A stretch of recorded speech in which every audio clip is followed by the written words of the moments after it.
No man can become rich without enriching others. Pioneering American philanthropist Andrew Carnegie once quoted and set the standard for giving back. Scores since world's influential people have taken to his philosophy, donating their riches to hundreds, lakhs, thousands of causes. Now, despite their fame, wealth and packed schedules, many benevolent and influential people like to pay it forward, give forward, help others, and without making a big deal of it. Now, these are the people who are using their power, their might for the betterment of society, giving back where it's needed most. Hello and welcome to our special show, Skoda presents Reconnect with Good. Today we're going to be joined by two such powerful people who've chosen to give back. We have with us Mr. Vineet Nayar, our first guest today, acknowledged management visionary and a successful author who shook the world through his radical philosophy. Employees first, customers second. Today, his Sampark Foundation is transforming the learning outcome of 7 million children studying in 76,000 government-run primary schools. All of this in Uttarakhand, Chhattisgarh, Jharkhand, making it one of the world's largest primary school transformation initiatives by any foundation. We welcome Mr. Nayar to our show. Thank you for joining us, Mr. Nayar. I'd like to take the opportunity to introduce our second guest. Well, our second guest is an actress, renowned social activist as well. Nafisa Ali, a former Miss India and a national swimming champion. She's excelled in everything she's ventured into. As an activist, she has been always working for the less fortunate, trying to make a difference in the lives of others. Welcome to the show, Nafisa. Well, we are pleased to have you both on our show on the Skoda presents Reconnect with Good. I'd like to come to you, Vineet, first. Now, you were born, brought up in a very small village in Uttarakhand. What was it? What shaped your childhood for you to become the person you are today, to give back? I think three small stories. First happened when I was 8 years old. We were transferred, my parents were transferred from Nagpur to this small town called Pannagar in the foothills of Himalayas. It was midnight, the train stopped at Ratlam station. I stepped out of the train and the train started moving. And I tried as hard as I couldn't get onto the train. And those were the days you didn't have cell phone, and therefore there was a high probability that I would be not united with my parents. And then from the middle of nowhere, there was a vegetable lady who was selling kakadis. She ran from nowhere, caught hold of my knickers and threw me in the guard compartment. And I learned my first lesson that if you want to do something in life, you have to chase trains which you don't belong to, and somebody out there will be there to put you on trains you don't belong. The second story happened when I was given an opportunity of transforming HCL Technologies, where 1 lakh employees got together and came up with this unique idea called Employees First, Customers Second, where the management of the company was rated by the employees and the results were publicly declared. So my appraisal was done by 1 lakh employees and the results were declared. And my lesson from that story was the fact that if there is an idea which is so powerful, it can transform any company despite not having the greatest of products at that time. The third happened when all of this happened, but the purpose of life was still missing. The happiness in life was still missing.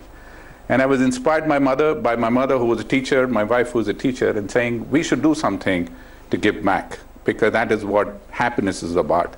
And that's how Sampark Foundation was born. And everybody told us that the government will not cooperate, government will not work with you, teachers are not, in the mood of transformation. But we said, if you have the idea, and if you want to get onto trains you don't belong, then you have to chase them with passion. And that's how the Sampark Foundation journey really began. Nafisa, I want to bring you in here because you've had, by standards, especially where public personality is concerned, you've been one. But what shaped you? What happened? Because you were a swimmer, you've been a Miss India, you've been an actor. How did it come here? Can you talk a bit about your early experiences in life? Well, I was a tomboy, always in competition with my brother because we were 3 sisters and then my brother. So I was always trying to compete with my brother. My father was always favoring him. So I think that I don't want to be treated different. I want to be as good as a boy, playing football with the boys, climbing trees with the boys, with my brother telling me, you are a girl after all. And I said, so what? I can do it all. So I think that drive, and I just love sport.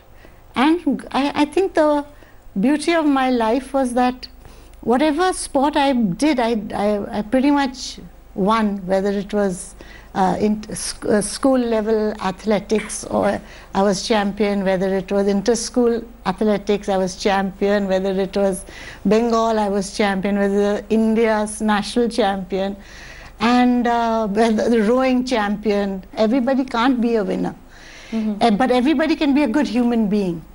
So, like my best friend, till I was in class 7, my best friend was the one who always came first. She's still my best friend. We were friends from 2.5. But the day she left school is when I became the champion. So it never affected. So that also never affected me at all. When Miss India happened, Dad was a photographer. So whenever there was any modeling assignment regarding that age group, I was always in front of his camera. Otherwise, I was always behind him helping. And when Miss India happened was when TV came into India, 1976. So I thought, oh, this is a good idea. So I told my parents, I said, now don't buy TV, I'm going to win it now. Just bindas. That's been my journey of growing up. You had a full life, a successful life at that. What made you turn to philanthropy? As I grew older, the more I spoke, especially on something that was very dear to me, which was HIV and AIDS, because it had touched my life in a very strange way, because my husband had fallen desperately ill, and after he became well again, I thought to myself, I said, God has given me a reason to speak out about HIV. And I started my AIDS care home. It was called Ashraya, under my NGO Action India. So that drive became a mission to make a difference. Success. What defines success for both of you now? You know, great amount of success in what you've done earlier. You in the life that you've led, and you, of course, in the life that you have led. Now, how do you correlate to the successes that you see in your acts of philanthropy, which not many people know? Which one would you rate higher? We in life are in pursuit of happiness. It's like a drug. And that comes in 4 stages. The first is financial security. For few people, it's $1 billion, and for few people, it's 100 rupees. Once you get the financial security, then it's a need for recognition. To be recognized as the best in class, best professional, best CEO, best innovator, so the best ideas man. Once that need is fulfilled and you've achieved your happiness, that is the time you start realizing that the bigger happiness is in giving. In touching lives, in making people smile, in being that vegetable vendor, throwing people on trains they think they don't belong, and that gives you tremendous joy. And the fourth being, and that's something which I really believe in, is about believing that actually you are not the one who's doing it, somebody else has put you into that place and getting that done. So I think success for me is making this journey earlier than some other people are doing it, and reach that state of happiness wherever I want to reach the happiness. Nafisa? I love to touch people's lives. It gives me the greatest happiness. It's a responsibility. And my life I treat as a stepping stone, because I have had such a varied life. That's why I entered politics, because I knew through politics I could achieve so much. Vineet, you've given us many instances. What made you leave this high-profile corporate life? What made you leave all of that and do what you're doing today? So I think in 2005 we set up Sampark Foundation with an idea that we would like to try and help educate our children. There are 144 million children in 765,000 schools, and 80% of them do not recognize numbers beyond 99. So the state of education was very poor. And so we set up this foundation in 2005, and we started funding various NGOs. And I was at the same time the CEO of HCL Technologies, and on a high, New York Times and all that stuff. And we're not paying too much attention in terms of what's happening on the foundation, other than the fact feeling extremely good about cutting those monthly checks. My wife and I had agreed that a certain percentage of our compensation will go away towards that. And then I happened to go to Punjab to one of the schools we were sponsoring, and I asked this simple question in terms of how many of you midday meal is the first meal you're having, and 99% of the children raised their hands. And that is the time I realized that doing 2 jobs is not good enough, and I had a choice to make.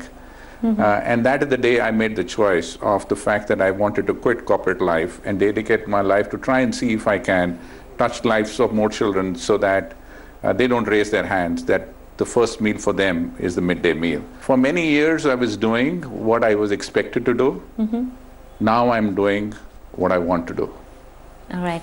You know, with whatever I've read up on you and with whatever our audience must have also seen and the people out there, you come across as somebody who would possibly be a disruptive thinker, but you would also maybe recognize with the kind of profiles and the jobs that either of you kept earlier before you decided to do what you do, leadership is a huge part of that. So even if you're entering philanthropy, giving back to society, you have to lead from the front. How do you define that leadership in this context? I think it's an important point you make. We have too many talkers in India who have an opinion about everything.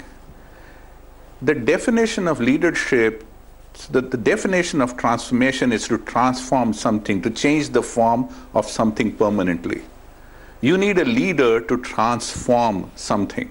The leader can only transform something if he or she leads by telling people not what they should do, but inspiring people to want the change.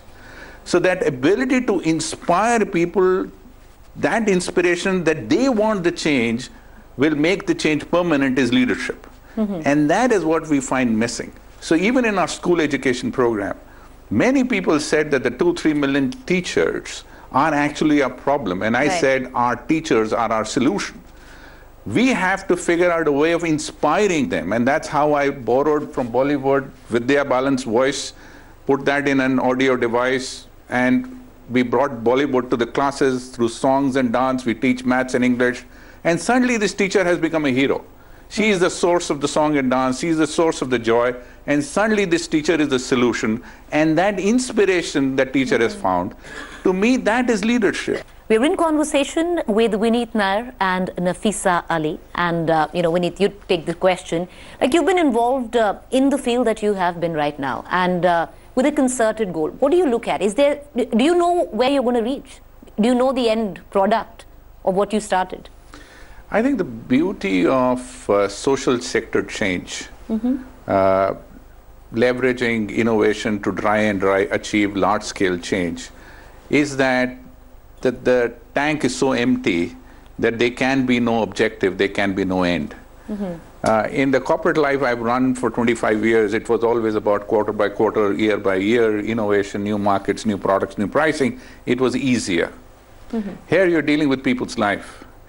And you're trying to get them to the same state of happiness which the other Indians have. And that's a never-ending road. So is there a goal in mind? No. But the only goal I have is by 2025, Sampark Foundation will cease to exist. So either we have really done path-breaking work in education, because of which the primary education problem in India is resolved, or we don't have the right to exist. So by 2025, we will not exist either way. You've actually given yourself a target for 2025. Yes, we have declared very clearly on our website, by 2025, Sampark Foundation will cease to exist.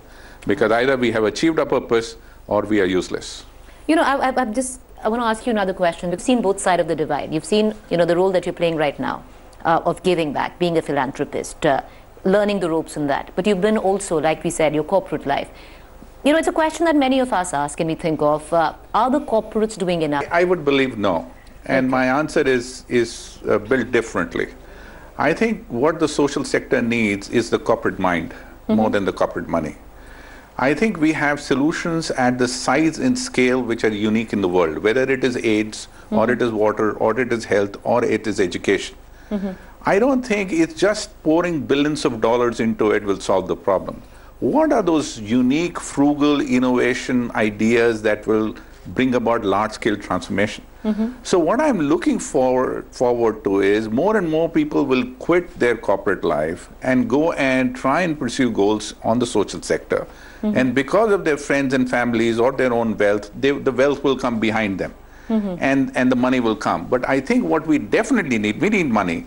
But Fortunately, foundation doesn't. But what we definitely need is new ideas. Right. And these very bright Indian corporate people, very, very bright, and amongst the sharpest minds in the world, and therefore the CEOs of the global corporations, if they become the CEOs of the social change, I think we'll be set for good. But Nafisa, you believe that the corporate law doesn't have a conscience? The only thing I would appeal, because I have suffered it, is that the corporate responsibility of giving to NGOs or whichever social sector they wish to support, don't give it on a yearly plan. Give it as a 5-year project. But we're going to also now open the floor to questions from the audience. Anybody has a question? You want to take one? My question is, I think belonging to the youth, to the section of to that section of the society, I think the competition is so ruthless that it has started teaching us that there's no place for heart in this game. And we are not being kind enough, I guess, because had we been kind enough, the situation would not be so worse. So where do you think what went wrong? I think it's very important for people to understand each other. In India, we are segregating people for so many various categories and reasons. We want politics of progress, opportunity, and growth. Not for ourselves, each one of us, where we want to make a difference in the lives of the one on either side of us. You know, India will then progress in the fastest possible way. Sir, you want to answer, take that? Yeah, I think it's a very important question you ask. My generation was a lazy generation. I still remember my board exam was going on and I went to Rachna Cinema in Delhi to see a movie. Your generation has high aspirations. And you want to compete at a global scale. We were competing in India scale. And therefore, competition is good, predominantly because you are getting pushed to perform at a higher level, higher scale. You want to be in Hollywood. Bollywood is not good enough. You want to be in Google. You know, HCL is not good enough. And therefore, that is good. That competition is pushing everybody to perform more and more. I don't agree you don't have a heart. You guys have a bigger heart. You guys volunteer much more than we do. We guys have earned our living and are post 50 and then doing social work. You guys are doing social work in college. So don't trust yourself. You have the heart. But keep that competitive spirit. If you don't have the high aspiration, the energy, the passion, the drive, the belief to try and achieve the impossible, we will not go anywhere. So keep that intact. Don't worry about your heart. Your heart is absolutely in the right place. Good evening, ma'am. And sir, ma'am, you just said that you need to educate people around us so that they know what's the idea of your foundation. The main actually difficulty is in that only, that how do we aware and educate people around us? Because 1, 2 or 100 of us cannot just go around India and keep telling people that you need to learn this or need to be educated with that. So how do you plan to carry on your idea of your foundation? My simple theory in life is, if it's a still water and you throw a little pebble in, the ripple effect will come. So you have your circle of friends. When you're in discussion, be sincere and honest to each other. The ultimate goal is just to be one with, I would say, positivity. My question is that the foreign industrialists, they are very big on philanthropy, and according to our culture and our history as Indians, we have observed the culture of dan or giving, diksha. But nowadays we observe that businessmen or businesswomen or industrialists, they refrain from this concept of giving. Internationally, you have the likes of the Gates Foundation. You know, you have all of that with these big names in the industry, in the corporate sector, who are giving back and very publicly so. The perception is not like that in India, where she quoted maybe our history. So how would you draw that comparison? I think we are a country where our rich are what I call new rich. So it's not something they have had wealth for a very long period of time. And especially in North India, given partition and given so many strife, people are still insecure about wealth and don't know when is enough, despite the fact that our religion is very strong in teaching us that enough is enough pretty early. There are more individuals who give today than they gave yesterday. I think there will be more who will give tomorrow than yesterday. We need some examples. And I think as more and more people step out, as I see Premji doing it, I see Shiv Nadar doing it, as more and more people step out publicly to try and bring about change in unique forms, I think others will follow. So we need some successful examples. I am hopeful. I'm hopeful because in the end, everybody is an Indian at heart, and they cannot refuse daन. They cannot refuse giving. It's just a matter of time to change the habit. All right, so with that, we thank our audience for joining us, and we also thank our two lovely guests, where an act of kindness is in itself an act of happiness. Having a social conscience means doing activities that have a wider impact on the society. Well, that is what exactly our two guests here do. Some powerful people who have shown us that charity and humanity are indeed capable of doing greater good. Power is beautiful if it's used for a good cause. More power to both of you. On that note, we come to the end of that inspiring chat with Vineet and Nafisa. Thank you for joining us on this special show. Skoda presents Reconnect with Good.